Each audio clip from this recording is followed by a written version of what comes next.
Welcome to the Farmers Union Insurance pregame show. I'm Lauren Hill, and I'm joined here with Ken Oda and Edward Nieman, and we are getting you ready for our second game this weekend against the Minnesota Mallards. So we won last night, kind of a close one there. Edward, you were in the barn. What was the atmosphere like up there? Yeah, first time in Forest Lake, obviously an expansion team. You never know what to expect. A great facility over here. Good crowd for a Friday night game, and really it was back and forth. Fans were in it the whole way, and yeah, close game all the way, back and forth. You know, the Toros got out to a lead. Mallards fought back and an overtime performance. So nonetheless, you can't complain. But it sets us up for a really interesting Saturday night game here tonight. Edward, I know not as many Minnesota kids as usual on the roster, but I imagine there were some Toro faithful in the building as well. There was, yes. Well, I mean, speaking about last night's game, let's look back at last night's win against the Mallards. Yeah, can you talk about the Minnesota kid? It was Chuck Owens, one of the Toros here from Minnesota, who was the hero in overtime last night, but 11 goals on the night, 6 of which were scored in the second period in a game that really had everything. Obviously, back and forth action. Toros got out to an early lead. Mallards fought back. Every time it seemed the Toros had separation, it was the Mallards who scored a couple of goals to cut back into it and eventually sending it to overtime. But like I said, it was Chuck Owens in overtime to get the Toros the win, and in a game that, you know, had a little bit of pushing and shoving and some physical nature to it as well.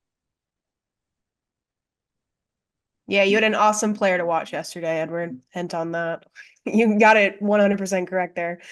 But now turning our attention back to tonight's game against the Mallards, let's look at the updated Noodles numbers brought to you by Noodles and Company of Minot. So with last night's win, Minot's record has increased to 12-5-1, keeping us still at fourth in the division as Minnesota is now 6-13-2 as they stand at seventh. Again, like we mentioned yesterday, first time we've ever played them in general. We have the up on them, 1-0. Our goals per game kind of stayed the same. I mean, obviously there were a lot of goals last night, just in general on both sides. Their goals per game increased, as well as our goals against our number increased. So it's not the best stat to have there, but hopefully tonight we can get that stat back down.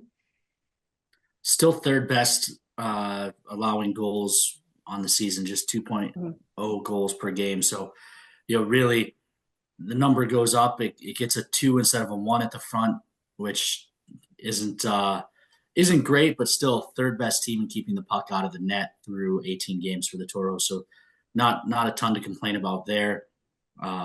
We talked about the struggles for the Mallards keeping the puck out of the net. 4.29. They give up the fourth most goals per game in the league. And really, that's what came back to bite them, right? They had a pretty good offensive game last night against us, putting up 5.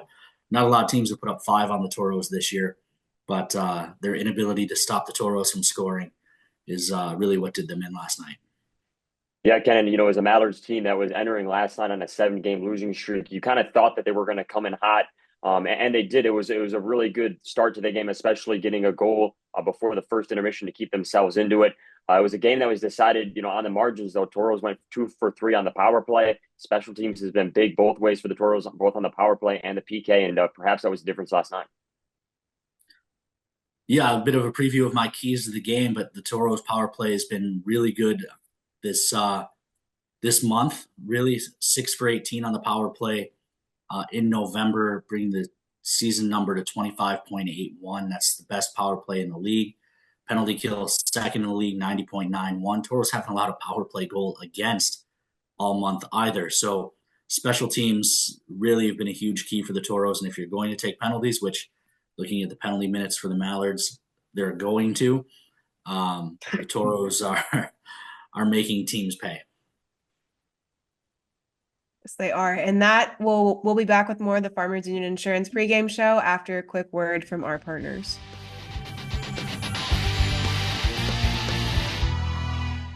Lucky for us, life is full of choices, big and small. They define us, make us who we are. And when it comes time for you to choose, a car, home, your next big adventure, or start a new business, Farmers Union Insurance has the variety of coverage options to protect each perfect moment. Farmers Union Insurance. Contact your local Farmers Union Insurance agent today. Welcome back to Farmers Union Insurance pregame show. It's time to look at our Minotauros Booster Club players to watch, and I'll throw it to Ken with his choice for tonight. Yeah, I'm going to kick it off with Billy Batten, a goal and an assist in each of the last 2 games. He's maybe the overlooked member of his line with Jacko Hannison, who's got 23, 24 points already, and Jesse Uhala. So a name that's maybe a little overlooked just because of who his line mates are, but probably shouldn't be. Yeah, Ken, I'm going to take Will Mazenko. Mazenko gets the nod tonight. He had a shutout last night, a 14-save shutout for his first of the year through 5 games. He's got a 3-1-1 record, a 2.37 goals against average, along with a .904 save percentage. Mazenko, a good showing at home last weekend, perhaps giving him some momentum coming into this weekend. And I think if he can keep it rolling, Mazenko once again will be an important piece of this Toros team. We saw last year, goaltender by committee really served the Toros well, and if Mazenko can pick it up, I think it bodes well for the Toros moving forward. Certainly, I think the numbers they're certainly not bad-looking numbers, but he had the one bad start against North Iowa, and when you're not having as many starts as Lucas gets, those numbers carry an outweighted effect on his overall averages. So, another good start for him tonight, and those numbers will start to look more like the goaltender he is. Yeah, I agree. I do not have a player to watch this week, so we will move on to our home key groups, key to the game. Ken, what are your keys to tonight's game against the Minnesota Mallards? Well, hopefully tonight it's just 60 minutes. Can't let the Toros back into the game like they did last night. The Toros took multiple goal leads a couple of times, and both times saw the Mallards pull back into the game. You don't want to see that. Really, those letdowns, especially during the 4-on-4, 2 goals in less than 2 minutes for the Mallards during the 4-on-4. So really, you got to see a full 60-minute effort from the guys so that hopefully we don't have to go to 65 minutes like we did last night. My second key to the game is to get to the middle. You look at the 6 goals the Toros scored last night. I think all but Gibbs's goal, the first one of the night, the next 5 all came from below the top of the circle and inside the dots. So the Toros were doing a good job finding space in the middle portion of the attacking zone. If they can keep doing that, I think their shooters have shown that they have the skill to bury them. And then my third home key group key to the game, the special teams for the Toros. First-ranked power play, second-ranked PK.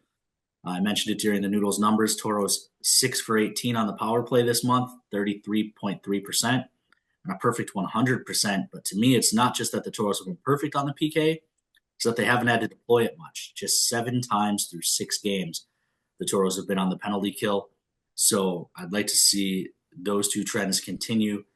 You win the special teams battle most nights, you're probably going to win the game. Yeah, Ken, and I think when you look at this Mallards team, it's a team that, once again, gets the losing streak extended, is looking for any type of momentum. I think one thing that we haven't mentioned yet is this Mallard team is banged up. They've had new faces in the lineup on a weekly basis. So they're just looking for any type of momentum. So if the Toros can play 60 minutes of clean hockey, puts them in a really good position to take this one tonight. And we'll be back with more of the Farmers Union Insurance pregame show after this commercial break. When facing disaster, it's not just the things we lose, but the memories. But there's hope. ServPro, with decades of experience in Minot and Bismarck, is always ready. Our certified professionals don't just restore homes, they rebuild lives. Because to us, you're not just a client, you're family.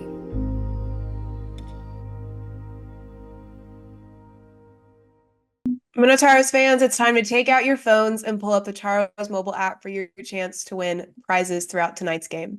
Starting with our first segment, we have the 4 Bears Sportsbook over-unders.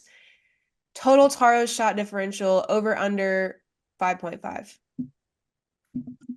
I'm going to take the over here.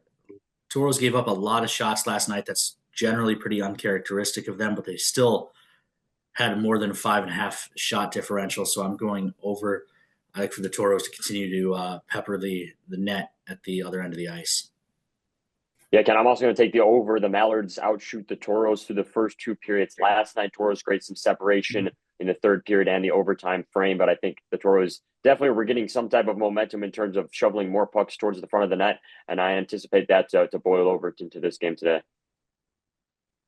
Yeah, I agree. I'm going to go with the over. I just think, based on what happened last night, and I think based on the amount of just a whole bunch of hoopla that happened last night, I think that the shot differential is definitely going to be bigger than 5.5. Which leads us to our next one, which is total Taros defenseman goals over under 0.5. I'm going to go over. I'm thinking that, or predicting, I guess, that this game will have less goals in general, but I do think that just with how we played last night, that we're going to have a lot more opportunities with defenseman goals, as just our team tends to back up players in ways that they need to be backed up. And I think that that's just what's going to happen tonight. I'm going to take the under here. I know Gibbsy's on a 2-game goal streak. Toros defensemen have been jumping in on the offensive end quite a bit of late, but like I said earlier, the way the Toros were getting to the middle of the ice down low, I think that's probably going to be the focus of the offensive attack tonight. That does open up the points. If the Mallards adjust and start collapsing, it'll leave the defensemen open more. But I think the Toros continue to find space in the middle, and that means the forwards are going to be able to score and won't need to necessarily push the pucks back to the points. I'm going to take the over on this one. You mentioned it, Ken. Gibbs with a goal last weekend and then a goal last night. Mahler had 2 assists on the game last night. So I think the Toros are going to score a handful of goals once again. I think it's going to be a high-scoring game, at least for the Toros, and that just leads me to believe that the defenseman's going to get one somewhere down the line. All right, and that will lead us to our last sportsbook over under total combined penalty minutes over under 10.5. I'm going to take the over on this one. We saw obviously what happened in the final minute of the second period last night that led to some 5-minute majors and some game misconducts. Now, whether we get that tonight or not, I don't know. But, you only need a handful of those to hit the over on 10.5. Yeah, I'm 100% going over with this. We talked about it in Noodles numbers. Minnesota has an outstanding amount of penalty minutes just in general so far this year. We've kind of creeped up game per game. I think, again, with how we played last night and how just aggressive it was, I think that 10.5 is an easy number to achieve. Yeah, I'm going to take the over here as well. 17 and a half minutes on average for the Mallards by themselves. So even if the Toros continue their well-behaved ways, again, only having to kill 7 penalties in the last 6 games, that's still going to put the game over the 10.5 by the Mallards by themselves. That'll bring us to the McDonald's Toros trivia question. Who is the Toros' all-time career leader with 118 points? Options are Trevor Stahoyak, Blake Lizotte, Christian Mose, or Jack O'Hannesson. Any guesses? I have a feeling Lauren, I'll leave this one for you. I do know the answer to this one, so I'll let you take a guess. I know it's not Jack O'Hannesson. I know that because that would have been more of a, and if it is, I'm going to be embarrassed. I have a feeling it's not, though. I'm going to go for Trevor, and I'm not going to pronounce his last name because I will pronounce it wrong. But yes, we're going with that one. Well, I'll give everyone a freebie here. I'm not going to give the answer, but I will say Jack O'Hannesson. You're right, Lauren, not it, but he is certainly creeping into the picture. O'Hanny, 94 career points for Jack. So, he's 18 and 6 is 24 points off the franchise all-time mark. So a little early for record watch, but still 40 games left on the schedule. Actually 41 games left on the schedule to get 24 points. At some point, I have a feeling in the not too distant future, we will be on record watch as Jack O'Hannesson tries to chase down one of the other 3 names on this list. Yeah, I remember us having a conversation about him approaching this goal. So I was like, I need to remember that for that question. But other than that, do y'all have any final thoughts heading into tonight's game?